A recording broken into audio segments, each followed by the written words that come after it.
SBT Notícias acaba de fechar a conexão com Washington, capital norte-americana. Toda a atenção do mundo está voltada neste momento para a Casa Branca, onde o presidente dos Estados Unidos, Donald Trump, vai dar uma coletiva em instantes sobre esse ataque, essa operação na Venezuela. A nossa correspondente Patrícia Vasconcelos já está na sede do governo americano e fala ao vivo dos Estados Unidos. Patrícia, bom dia, bem-vinda ao SBT Notícias deste sábado. E bom, Patrícia, pelas informações que chegam até o momento, o governo americano está celebrando esta ação militar na Venezuela.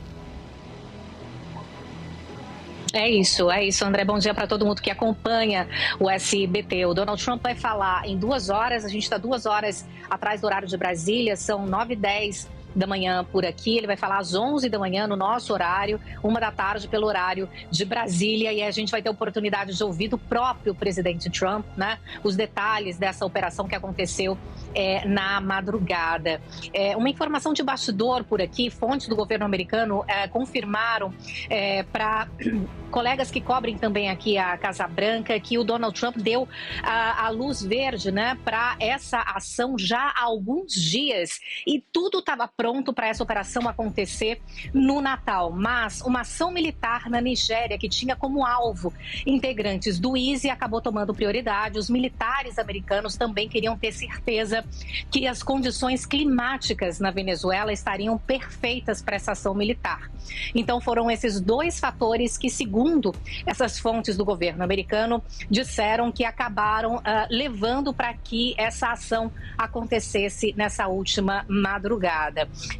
A gente sabe que o Nicolás Maduro e a esposa já estão indiciados e vão responder a um processo criminal em Nova York. A Procuradora-Geral dos Estados Unidos afirma que eles responderão em Nova York por crimes de narcotráfico e também posse de armas que pesam contra os Estados Unidos, André. Bom, Patrícia, você traz a informação, então, que esse plano de ataque a Caracas e demais cidades venezuelanas que aconteceu neste sábado estava previsto para acontecer no Natal. Porém, essa operação militar foi adiada porque os Estados Unidos se concentraram antes de hoje, então, num ataque militar à Nigéria para combater o grupo terrorista Estado Islâmico. Entretanto, Patrícia, chama a atenção a coincidência. No dia 3 de janeiro de 1989, os Estados Unidos realizaram uma manobra militar na América Central, no Panamá, para destituir o presidente Manuel Noriega. Isso se repete agora na mesma data. Bom, você traz a informação que acabou coincidindo com essa mesma data de 3 de janeiro, desse ataque no Panamá em 1989, mas foi por causa de uma emergência de combate ao terrorismo na Nigéria. Mas, Patrícia, a pergunta que muita gente está se fazendo dentro dos especialistas em relações internacionais é a seguinte: o presidente Donald Trump pediu autorização para o Congresso americano para essa operação especial, ou aconteceu como aconteceu no Irã, por exemplo, há uns meses atrás, que os Estados Unidos, por ser uma operação, não pediu autorização aos parlamentares? O que a gente sabe até agora é que ele decidiu sozinho, né? Há uma comissão no Congresso que justamente já questionava os ataques pelo ar, né, a barcos no Caribe, e autoridades do Pentágono, do Departamento de Guerra foram chamados para prestar depoimento lá no Congresso, porque há deputados do Partido Democrata, partido que faz oposição a Donald Trump, que já não concordavam com a ação militar no Caribe sem passar pelo Congresso americano. O que a gente sabe até agora é que essa ação partiu por uma decisão do presidente americano. A Casa Branca até agora não se pronunciou oficialmente, e tudo está concentrado mesmo em torno do presidente Donald Trump, que vai falar, né, ao mundo, com a imprensa, daqui 2 horas. Mas o que a gente sabe até agora é que essa autorização, esse sinal verde, partiu do presidente dos Estados Unidos, da mesma forma que ele autorizou também as autoridades do Departamento de Guerra a seguirem com a operação militar no Caribe, bombardeando os barcos barcos que, segundo o governo norte-americano, carregavam drogas de forma ilegal aqui para os Estados Unidos. Você questionou a posição, né, do Congresso norte-americano. Isso certamente vai ser um desdobramento, né, que se dará nos próximos dias aqui na capital dos Estados Unidos, este questionamento. E a gente também tem o peso, né, André, dos outros líderes mundiais que pedem o fim, né, da escalada do que acontece na Venezuela. A presidente do México, por exemplo, Cláudia Sheinbaum, disse que as leis internacionais devem ser respeitadas, e diferentes autoridades da União Europeia também já se pronunciaram nesta manhã de sábado na mesma direção, dizendo que as leis internacionais devem ser respeitadas, que a União Europeia reconhece que o Nicolás Maduro não era o presidente legítimo da Venezuela, mas que a transferência de poder, né, para um outro presidente deveria ter sido feita de forma pacífica, o que não aconteceu. Patrícia, neste momento, os telespectadores do SBT Notícias, primeira edição deste sábado, estão vendo imagens da Venezuela. Pode encher a tela, por favor, produção. Nós temos imagens de Caracas, capital da Venezuela. Você viu aí avenidas vazias, já vai rodar a imagem para você. Pessoas correndo na capital venezuelana. O clima é de incerteza sobre o futuro do país. Fotos feitas logo depois do ataque, como falei para vocês, mostram a população apreensiva nas ruas. Tá aí, ó, imagens de Caracas neste momento. Em uma dessas fotos, tá aí, ó, é possível ver cidadãos venezuelanos correndo de madrugada, né, com medo dos bombardeios que começaram às 3 horas da manhã pelo horário de Brasília. Também tem registro de longos congestionamentos na capital venezuelana, pessoas apreensivas. Depois a gente viu, já pela manhã, agora pela manhã, em Caracas, que é 1 hora a menos em relação ao horário de Brasília, as avenidas mais vazias, que é o caso dessa foto que você está vendo agora. Anteriormente, antes dessa foto, essas pessoas armadas fazem parte da Guarda da República Bolivariana. São espécies de milícias que se juntam ao exército oficial da Venezuela em defesa do país, milícias organizadas pelos militares que são governistas, adeptos ao regime de Hugo Chávez, e depois foi transferido para Nicolás Maduro. Patrícia, uma outra questão, enquanto os telespectadores veem imagens inéditas aí da Venezuela, da situação de momento, a pergunta é: o Partido Democrata, ou seja, a oposição ao Trump, já se manifestou aí nos Estados Unidos? Será que a oposição vai ser frontalmente contrária a esse ataque, ou vai ter medo de se posicionar contrária, deve se manter neutra, porque deve ter eleitores do Partido Democrata que são favoráveis a essa ação militar também, né? É uma sinuca de bico. É uma sinuca de bico. Há dois fatores, né? Uma questão é a permanência até então, né? Permanência de Nicolás Maduro no poder como ilegítima. Essa é uma questão bipartidária, né? Tanto os democratas quanto os republicanos, eles concordam que a última eleição presidencial na Venezuela, que aconteceu em 2024, não foi uma eleição legítima, né? Os Estados Unidos, eles confirmaram que a contagem dos votos houve fraude, que políticos da oposição não puderam participar de forma legítima, foram impedidos de participar. A própria Maria Corina Machado, que teve que fugir da Venezuela para tentar receber o Prêmio Nobel da Paz, né, não está na Venezuela. Ela é uma das principais vozes da oposição venezuelana, estava impedida de participar. Outros nomes também, como Henrique Capriles. Então, essa questão de que a permanência de Maduro no poder não era legítima é uma questão bipartidária. Tanto democratas quanto republicanos afirmam isso. A segunda questão que precisa e será certamente avaliada, e nesse ponto certamente não haverá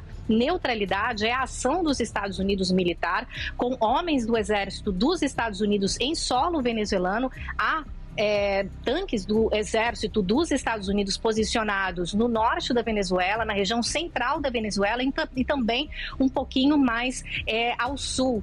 Então, essa presença militar dos Estados Unidos dentro da Venezuela, que certamente é uma questão que vai ser colocada, sim, pelos deputados da oposição democrata, porque a questão de um país, né, invadir o outro país ou colocar o exército, né, dentro do território e levar Maduro preso. Então, essa questão dos Estados Unidos terem levado militares para dentro do país latino, isso certamente vai ser questionado. Como eu disse, já há, né, uma comissão no Congresso investigando ou questionando os bombardeios que aconteceram contra os barcos no Caribe. Então, esse é um tema que certamente a gente vai acompanhar, mas não acredito que haverá neutralidade, né, dos legisladores do Partido Democrata, partido que faz oposição a Donald Trump, em relação a esse assunto. Patrícia Vasconcelos, bom, a vice-presidente da Venezuela pediu uma prova de vida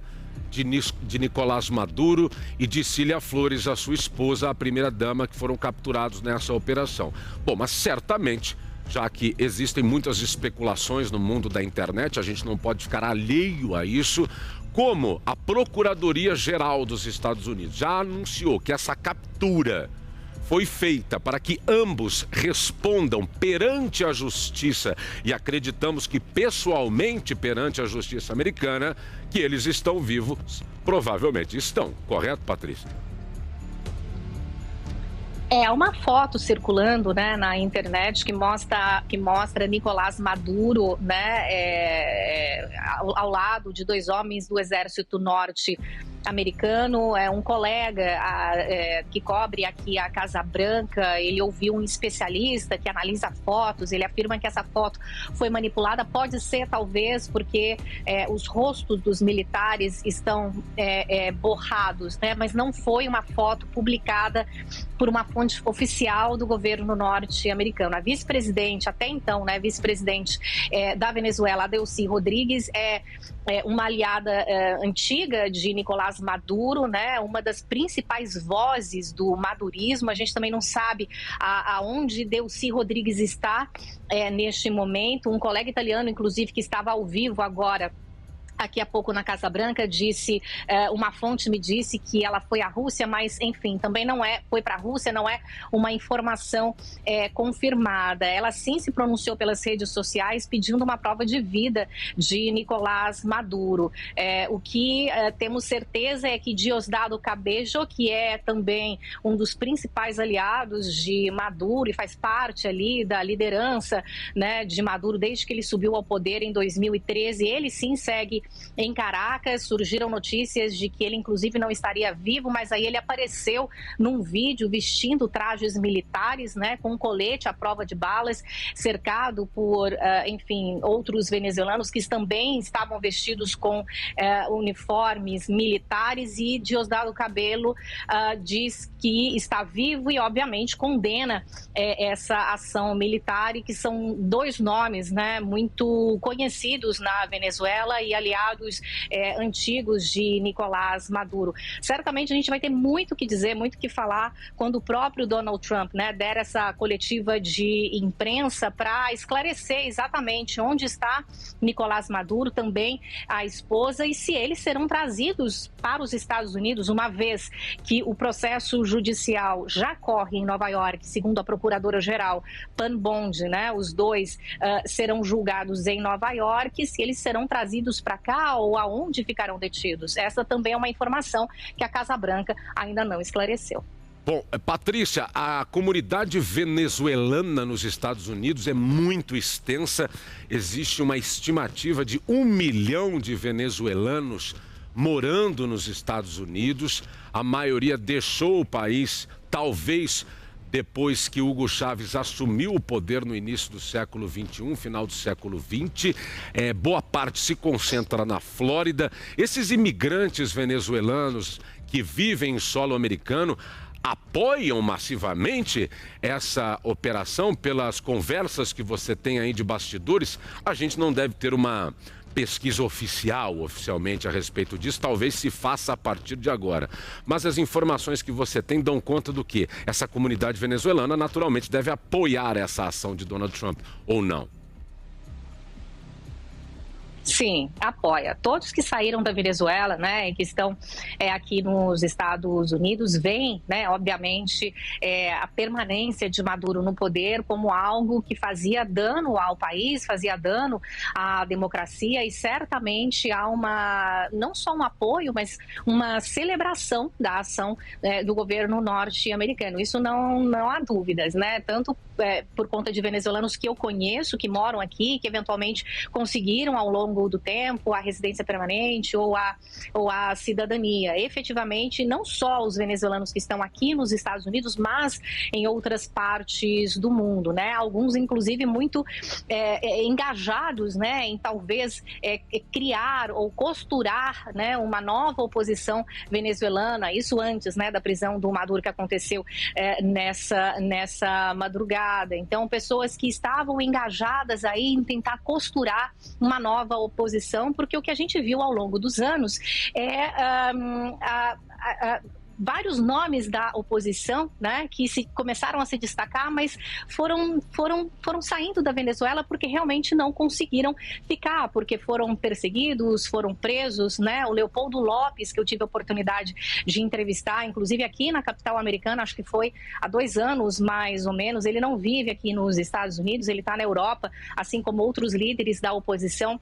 Alguns escolheram viver na Espanha, como Antônio Ledesma, que foi prefeito de Caracas por muito tempo, e o Leopoldo Lopes foi uma das principais vozes da oposição venezuelana, que foi preso em 2014, quando ele criou aquele movimento chamado A Saída, que ele chamou a população venezuelana, né, para ir às ruas lá naquele ano de 2014, e as manifestações, elas foram, a resposta, né, de Nicolás Maduro foi a repressão. Muitos jovens que saíram para protestar foram presos, foram mortos, foram agredidos, e o Leopoldo Lopes foi preso, ficou preso muito tempo e acabou fugindo, né? Ele ficou preso na prisão em regime fechado, depois foi para casa, ficou em prisão domiciliar e acabou deixando a Venezuela. Henrique Capriles, que eu citei aqui também, que foi um nome da oposição que durante muito tempo tentou vencer de forma democrática o Nicolás Maduro. Eu entrevistei Capriles por mais de uma vez na Venezuela, e a última vez que eu entrevistei foi em 2018.